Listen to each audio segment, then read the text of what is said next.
Java Fern is one of the most commonly distributed plants in the aquarium hobby. It is a highly versatile plant, being able to grow in all different types of aquariums. This variety of Java Fern is known as Microsorum Pteropus, and is the most popular species of Java Fern, due to its hardy nature and ease of care. It is a rhizomous plant, meaning that it does not need to be buried in the substrate, and instead it can be wedged into rocks or tied to driftwood using cotton thread. Here we've used a coconut shell and tied some young Java Fern sproutlings to it, which over time have grown around it, creating a really good hide for shrimps and small fish. Java Fern is an ideal plant for beginners due to its wide availability and low care requirements. It is also a great plant to choose for a goldfish tank, as its hard leaves prevent it from being eaten or shredded.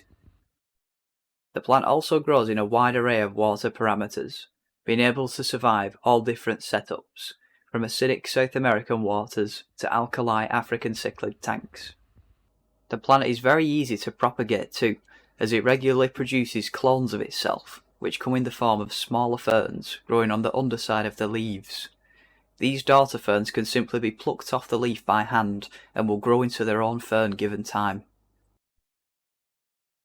As far as caring for the Java Fern, it will grow and thrive under an LED light and will feed on the nitrates produced by the fish in your aquarium.